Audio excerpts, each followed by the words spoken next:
Repairing है एकछिन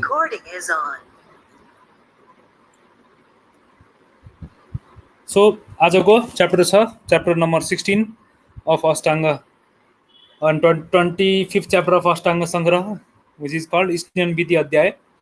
so स्नेन विधि अध्याय यो कहाँबाट आएको 81 भन्दाखेरिमा यो 81 आएको हैन, यो कुन प्रसङ्गमा आएको? शोधनको प्रसङ्गमा आएको हो. शोधन ओके, शोधन भनेको के हो? हामीले यहाँ पढ्न पर्ने शोधन भनेको पञ्चकर्म हो. पञ्चकर्मको बारेमा डिटेलली पढ्न पर्ने हुन्छ Ashtanga संग्रहमा okay.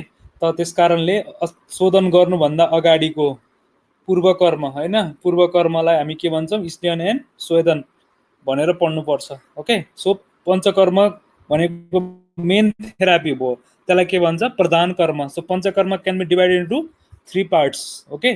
First one is purvakarma, second one is pradhan karma and third one is पश्चात कर्म है. यसरी पञ्चकर्मलाई हामीले 3टा स्टेपमा गर्नुपर्छ, एकैचोटि गर्न मिल्दैन बिकज इट इज विशिष्ट शोधन okay. It is not casual शोधन हैन. मुखबाट आछ भने मुख ब्रस गरेर मुखको दुर्गन्ध फालेको जस्तो शोधन होइन यो. It is the specific, you have to be very systemic okay. Panchakarma भन्ने छुट्टै विषय नै छ हैन. एमडी नै पढाइ हुन्छ पञ्चकर्म भनिसकेपछि यो जे पाए त्यही त होइन रहेछ हैन. यो स्पेसिफिक चिजलाई चाहिँ फलो गरेर एकदम साइन्टिफिक तरिकाले चाहिँ गर्ने मेथड हो है. त्यसकारणले यसलाई हामीले वेल प्लान्ड हुनुपर्छ. यति दिनभित्रमा तपाईँको सकिन्छ. यो पहिलो दिन यो हुन्छ, सेकेन्ड दिन यो हुन्छ, third it's should be planned in that way okay. So त्यही भएको हुनाले हामी के भन्छौँ? पञ्चकर्मलाई 3टा स्टेपमा डिभाइड गर्न सकिन्छ, पूर्वकर्म, प्रधान कर्म, प्रधान कर्म र पश्चात कर्म. पूर्वकर्ममा के पर्छ? दीपन, पाचन, स्नेन, स्वेदन, यो 4वटा पर्छ ओके. पूर्वकर्ममा भने प्रधान कर्ममा के पर्छ? 5वटा मेन जुन प्रोसिजर छ पञ्चकर्म त्यसलाई प्रधान कर्म भनिन्छ है. जस्तो आइदर वमन, विरेचन, बस्ती, शिराभेद अथवा नस्य, यो 5मा चाहिँ either of them okay. Then पश्चात कर्म आउँछ. डुज एन्ड डन्ट्सहरू धेरै हुन्छ पञ्चकर्म गरिसकेपछि. खाना त्यही मिलाउनु पर्छ, पेयादि क्रम भन्ने हुन्छ, खाना मिलाउनु पर्छ हैन.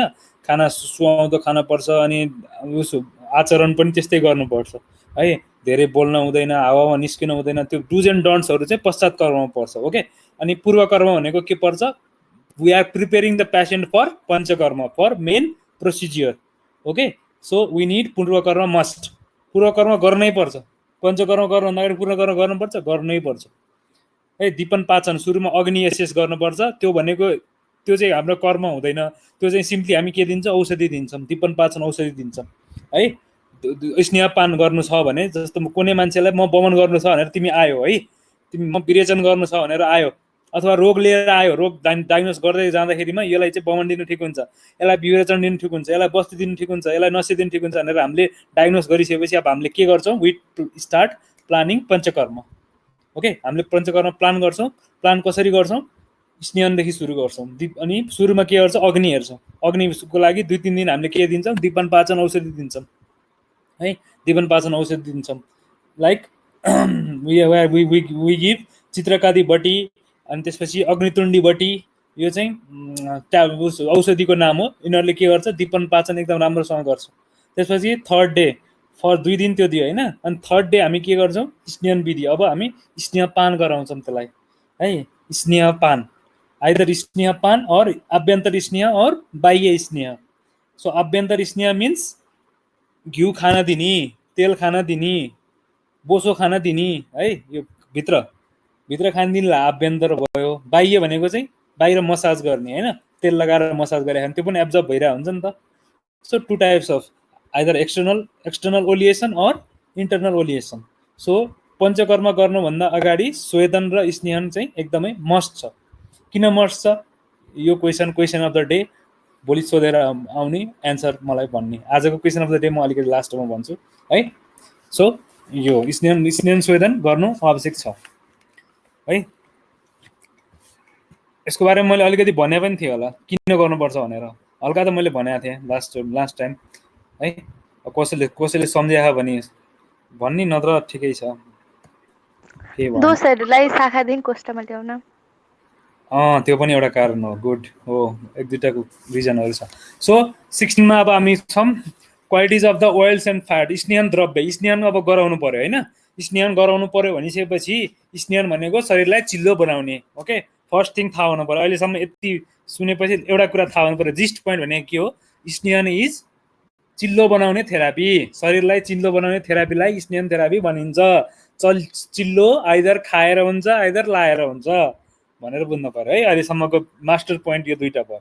अब चिल्लो त गराउने, तर कस्तो चिजले गराउने त नि अनि होइन, सबै चिजले मिल्छ भन्दाखेरिमा यो क्वालिटिजहरू हुन्छ। Okay, the snehan substance use for oleation therapy should have the following qualities, like it should be गुरु।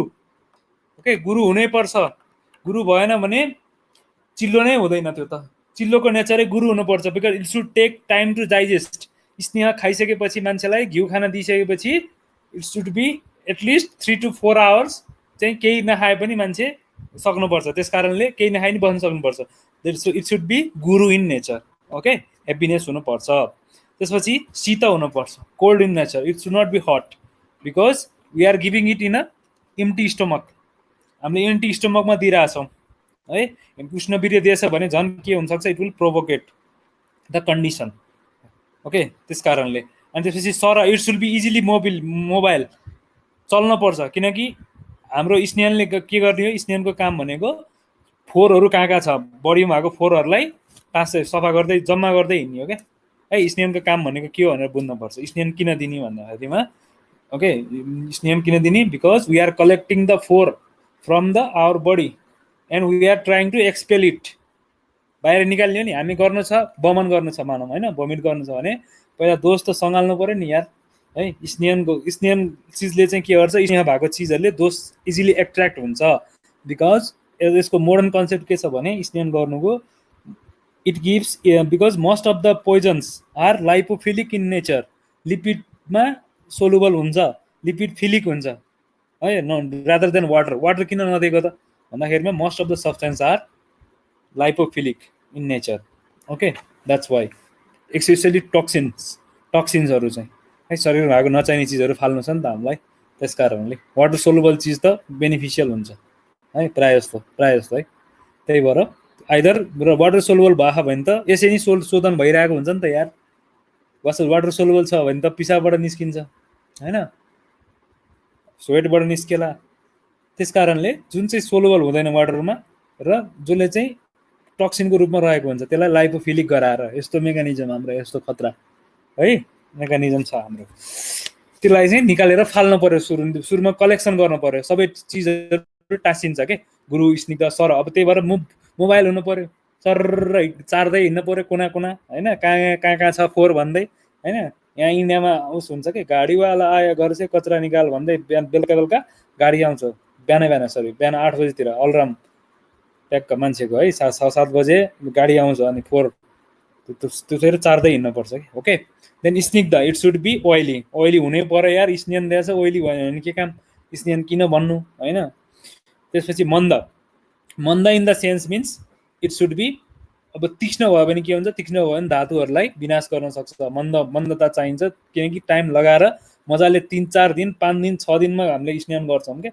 तर मजाले मन्द हिँड्ने, तर सबै ठाउँको फोहोरहरूलाई कलेक्सन गर्दै हिँड्न पर्ने भएको हुनाले मन्द हुनु पर्यो। तीक्ष्ण भयो भने it will cause destruction also. तीक्ष्ण चिज दियो भने डिस्ट्रक्ट हुन सक्छ।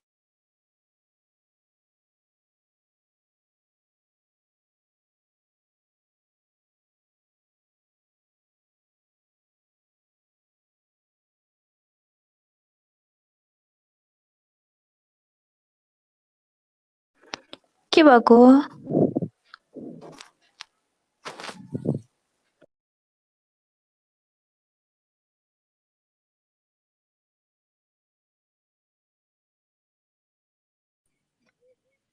क्या बोल रहा है, आवाज आया ना?